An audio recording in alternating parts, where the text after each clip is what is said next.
5 अगस्त को जो 2019 है उस दिन एब्रोगेशन ऑफ आर्टिकल 370 हुआ, 35A हुआ और कोई और डिसीजंस भी लिए गए। अगर हम 370 के एब्रोगेशन की बात करें तो उसके बाद 7 साल के दौरान कई ऐसे मेजर्स लिए गए हैं सेंट्रल गवर्नमेंट की तरफ से भी, और एलजी एडमिनिस्ट्रेशन, यहाँ जम्मू कश्मीर की एलजी एडमिनिस्ट्रेशन है जो कि कश्मीरी पंडित समाज के साथ एफिलेटेड है।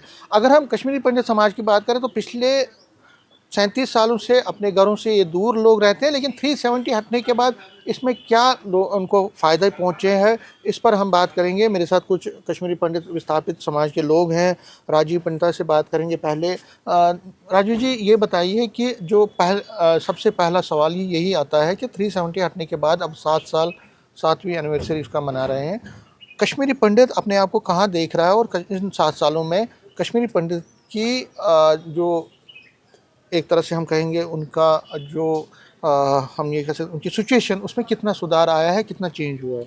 सबसे पहले तो समीर जी, 7 साल पहले जो 370 और 35A हमारे देश के आदरणीय प्रधानमंत्री नरेंद्र मोदी जी ने हटाया था और हमारी सरकार ने ये हटाया था, उसके बाद जम्मू कश्मीर में बहुत सी चेंजेस आई हैं।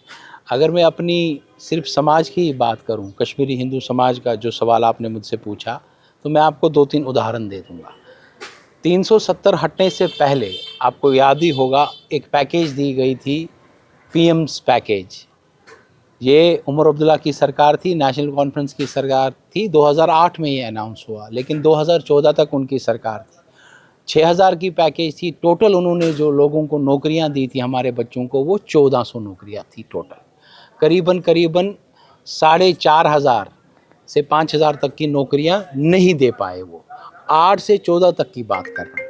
और 2019 के बाद अगर आप देखेंगे, आज वो 6000 की पैकेज पूरी हो गई है। दूसरी बात, अगर आप 2019 से पहले की बात करेंगे, जो वो पैकेज दी गई आनन फानन में, ना हमारे बच्चों का वहाँ पे रहने का कोई ठिकाना, शेयरिंग पे वहाँ वो कश्मीर में रहे, हर डिस्ट्रिक्ट पे रहे लेकिन शेयरिंग पे रहे। लेकिन अगर आज आप देखेंगे, हर किसी को अपना एक फ़्लैट वहाँ बनाया गया है। अभी 6000 फ्लैट्स ऑलमोस्ट तैयार है। मैं मानता हूँ कुछ जगहों पे अभी भी काम चल रहा है, लेकिन एक एम्प्लॉय को एक फ़्लैट तो मिला है। हाँ, उसमें बिल्कुल ये भी मैं आपके सामने बता दूं कि उस पर हमारा जो कश्मीर विस्थापित ज़िला है वो भी काम कर रहा है कि ये जो फ्लैट उनको दिए गए हैं, ये सिर्फ उनको नौकरी तक के लिए नहीं, जब तक वो है, बिल्कुल उनकी वहाँ पर जो अलॉटमेंट है फुल और फाइनल होनी चाहिए। ये उनको ओनरशिप मिलनी चाहिए, ये तो हम क्लेम करते ही। एक और बात मैं आपको बता दूं, जो कश्मीरी हिंदू समाज के साथ क्या हुआ है 370 के बाद, क्या नया हुआ है।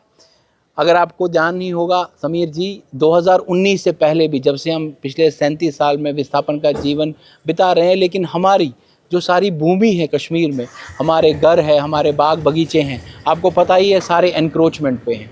अगर मैं 2019 से पहले की बात आपको करूं, तो कोई ऐसा आपको नहीं मिलेगा, कोई कश्मीरी हिंदू समाज का कोई एक ऐसा बंदा या ऐसी फैमिली आपको मिलेगी जो आपको बताएगी हाँ मेरी एनक्रोचमेंट में ज़मीन वापस मिली। लेकिन आज खुद आपने भी कितने वीडियोस देखे होंगे, पिछले 5-7 वर्षों में कितनी ज़मीनें वापस मिली है कश्मीरी हिंदू समाज को। पहले जो वहाँ पे वो एक इकोसिस्टम था, वो इकोसिस्टम अब नहीं रहा। अब उनको पता है अगर हमने कोई शैतानी की तो कल ही हम पर कार्रवाई होगी। जो वो ब्लैक शीप से, उनको तो नौकरी से भी निकाल दिया गया। जो ये फाइलें कश्मीरी हिंदूज़ की रोकते थे, या किसी की भी नेशनलिस्ट की फाइलें जो होती थी, जो जेन्युइन फाइलें होती थी, वो जो रोकते थे, आज उनको भी दरवाज़ा दिखाया गया है।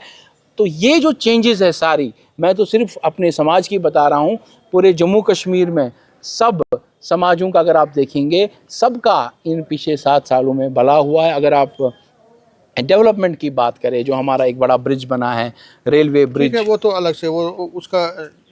अगर हम कश्मीरी पंडित की बात करें तो कई चीज़ें हैं जो अभी भी उनको जो लगता है कि खासकर रिहैबिलिटेशन का, एक परमानेंट रिहैबिलिटेशन की बात भी की गई थी, उस पर कोई फॉरवर्ड मूवमेंट है?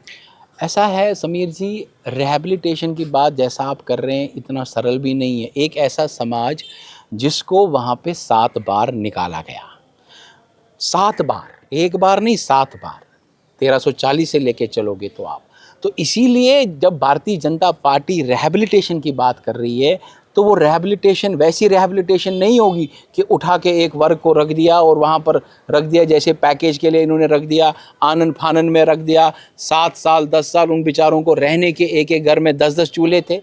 वैसी रिहैबिलिटेशन भारतीय जनता पार्टी नहीं करना चाहेगी। भारतीय जनता पार्टी जब रिहैबिलिटेशन, रिटर्न एंड रिहैबिलिटेशन की बात करती है तो उन्होंने ये बार बार ये बताया है कि समाज से बात करके ही होगा, जो भी समाज का नेतृत्व है उनसे बात करके होगा।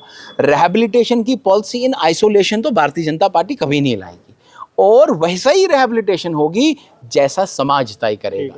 विमल जी, आप भी कश्मीरी पंडित समाज से हैं, कई सालों से काम कर रहे हैं, क्या लगता है आपको कि जो 370 हटने के बाद धारा 370 क्या बदलाव आया है? जैसे आप देख रहे हैं कि जो 2014 की जो पहले जो सरकारें थी, चाहे वो कांग्रेस की थी चाहे वो एनसी की थी, यहाँ जो लोकल जो इनकी सरकार थी यहाँ पे, तो इसमें हमेशा हमें कश्मीरी पंडित पे वहाँ जो टॉर्चर किया गया, तो बार बार हमें वहाँ से विस्थापन हुआ। जैसे राजीव जी ने अभी भी कहा आपको कि 7वीं बार हमें वहाँ से निकलना पड़ा। तो ये उनकी नाकामी है, क्योंकि उनकी सरकार का फेलियर है। और 2014 के बाद जो बदलाव हुआ है, जैसे आप 2014 के बाद ही, जैसे आप लाल चौक जब हम जाते थे तो डर लगता था हमें, 4-4:30 बजे 5 बजे के बाद वहाँ पे कर्फ्यू लगता था। तो 2014 के बाद आज देखते हो आपके लाल चौक में रात के 12-12 बजे तक जश्न चलता है। और जो खासकर हमारे जो टूरिस्ट लोग हैं रात भर घूमते रहते हैं श्रीनगर में। तो ऐसा बदलाव जो कश्मीर में आया है, जम्मू कश्मीर में, तो ये हमारा 2014 के बाद का बदलाव है।